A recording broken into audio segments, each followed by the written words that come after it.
I'm going to sit here and once again explain to you how different the world is when you have a mind which isn't warped and affected easily by outside influences. You are never going to become a robot.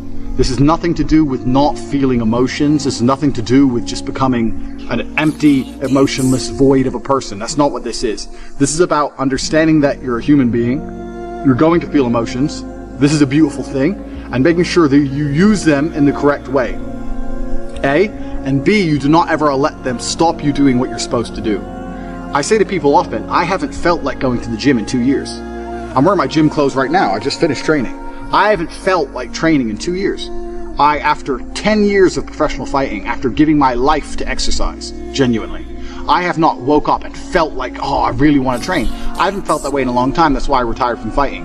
But I have still gone and I have still trained regardless of how I feel. So this is one of the tenets, and there's going to be a lot of things you're going to learn, of an iron mindset. It's the ability to not let your feelings affect you, and sometimes to do the complete opposite of how you feel. Because you're not going to very often feel like working hard. You're not going to always feel like doing the right thing. You're not always going to be motivated. The idea that you need to be constantly motivated shows how weak your mindset is. I don't need motivation to go to the gym. I cannot want to go with every fiber of my being, and I will still be there. Because I use my cerebral ability, I use my mind, and I logically decide what I'm going to do with my day regardless of how I feel. Regardless of whether I'm motivated or not. Life is just getting things done, doing the right things, doing the important things, making sure they're done efficiently and thoroughly so that you live the best possible life. It's as simple as that. It's not particularly complicated. And this 6-week training is going to be about exercises you can do to teach yourself slowly over time to put together a mindset that prevents you from failure. Because if you have a mindset that doesn't allow you to fail, then you're simply going to win. There's no other option. So that's what this is all about. So in the first week, we're going to learn something which is extremely basic, but it's extremely important. I'm not going to be, and I don't want to be one of those guys who's like motivation, inspirational. I've never been one of them people. I don't believe in motivation, inspiration. I don't believe in that crap. I don't believe that you need motivation to get things done. I'm not going to sit here and just talk a whole bunch of motivational things to make you feel good. What I'm going to do is I'm going to tell you the things I always did that allowed me to put together the mindset I currently have.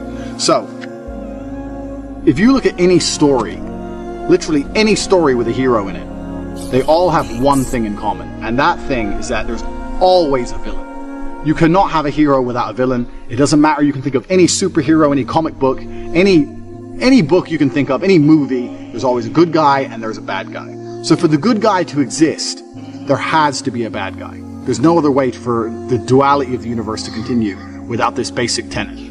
So you want to be the good guy in your story. You want, and I've said this before actually, as a man, life is going to be difficult. It's more difficult than being a woman. It's more difficult than anything else. So it's very easy to see yourself. Life is actually easier as a whole if you see yourself as a hero. Because in every single hero story, the hero suffers. He has a hard time. And if you understand that you're suffering because you're a hero, then the suffering begins to make sense. So you can be sitting here right now going, my woman doesn't respect me, I have no money in the bank, this is difficult, I'm struggling here, I'm struggling there. You can feel sorry for yourself, or you can say, yeah, my woman doesn't respect me, I'm struggling, I can't make money, but you know what, that's because I'm a fucking superhero. And my life's going to be hard, because I'm a man, and as a hero it's going to be difficult. These are the tests and the trials and the tribulations I have to go through to become someone. Every single male superhero went through a whole ton of shit before he became superhero. You've seen the Batman movies. His parents died, he was locked up in jail, all these bad things happen, and then they emerge as the hero. And this is done for a reason, because it's the reality of life, especially as a man. So right now, you have to understand that you're the hero in this movie, and if you're struggling for a very important reason. And how you handle these struggles, and how you deal with these struggles, is going to decide the kind of person you're going to be afterwards. You're either going to be a superhero, or you're going to succumb to them and you're going to fail. So be happy that you're struggling, because that's important. That's the first thing. Second thing is, there has to be a villain. Now, most people think their villain is someone else. You see this all the time. The villain's the opposite of the hero. So if you're sitting at home and you haven't got much money and you're broke and you're pissed off and you're depressed, and you look at me and I have 4 supercars and all these girls, I'm traveling the world, I go everywhere I want, you may think I'm your villain. People look at other people and say, oh, that guy has this guy has this, and they become envious and they think that's the villain. That's not true. That's not the case, because every single person has different circumstances. There are things you have that I don't have, and there's things I have that you don't have. So I may have had a genetic gift over you, for example, because I'm a fantastic kickboxer. But you may have been born more wealthy than me. I was born in a very, very poor family. So I had advantages and disadvantages. You had advantages and disadvantages. So comparing yourself to other people is asinine, and it's inane because it's not a level, fair playing ground. There are some people who are born to millionaire parents who are gorgeous, model, good looking, and have six-packs without trying. Some people are lucky like that. That's just how it is. So comparing yourself to these people is not going to help you. Your villain is nobody else. Your villain is someone you're going to create. And you're going to create your villain because he's going to motivate you to be the most powerful hero you can possibly be. So you're going to create your villain. And this is the task for the first week. This is a 6-week training course. And over each week, you have a very important task. And the task for this week is to create your villain. To make sure that there was no disadvantages involved, your villain's going to be a clone of you. But what your villain's going to have is he's going to have some things you don't have.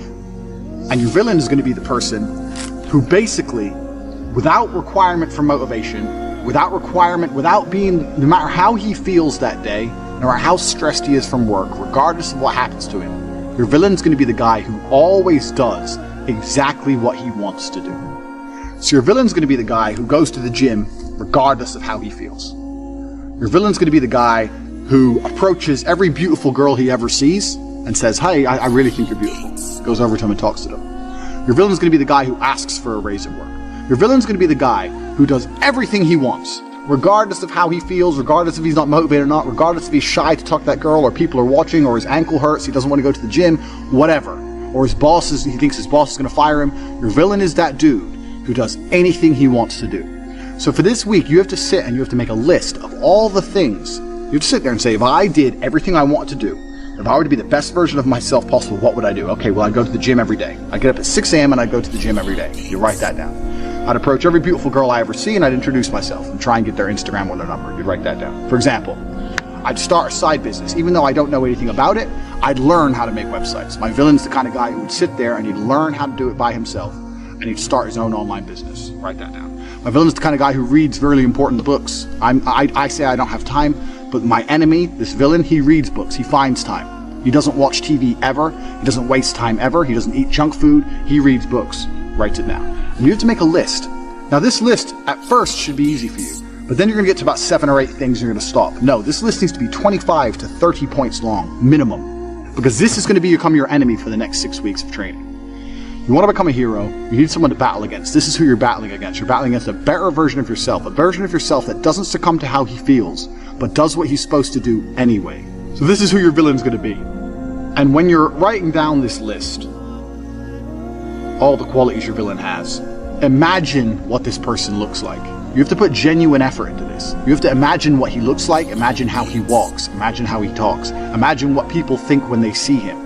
Imagine how different you would be if you had been going to the gym every single day for an hour and a half, every single day for the last 2, 3, 4 years. Imagine it. Imagine how differently people would look at you. Imagine how differently females would treat you if you were jacked like that guy would be. You have to sit and you have to put down all these qualities, and then once the qualities are there, 25 or 30 minimum, then you have to imagine what kind of person this is. You have to imagine what he looks like, what he talks like, what he thinks like. Imagine how he views the world, because this is who you're going to be battling against. So you have to put genuine effort into constructing this person and understanding this person. The reason I'm saying do this is because this is what motivates me every single day. When I was training for a fight, the reason I'd always go train is because I knew my enemy was training. But when I stopped fighting professionally, I thought, well, what enemy do I have? And I realized I had to create my own. So when I don't feel like going to the gym, I imagine I've built my own enemy. I won't even list all the things that my enemy has. He has a whole bunch of shit I don't have. And he would be an nearly impossible person to be. But when I sit and I don't feel like going to the gym, I know my enemy's training, because he trains no matter what, regardless of how he feels, regardless if he's pissed off, or if there's traffic, or it's raining, or he's tired. My enemy trains. When I see a girl and she's beautiful, but all her friends are there, I'm afraid they're going to laugh at me, my enemy wouldn't give a f***. He'd go over there anyway. That's who he is. He's the man. So when I understood who I was truly battling against, then you have 2 choices. You either rise up to try and take him on, or you become a little pussy.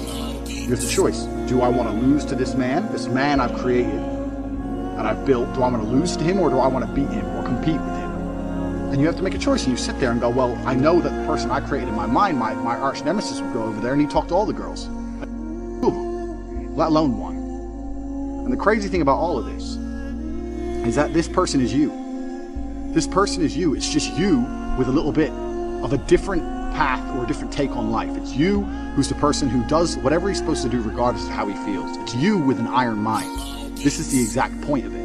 The reason creating this enemy is so important, and the reason viewing him and seeing how he sees the world and understanding how important and powerful this person is important is because that person is you.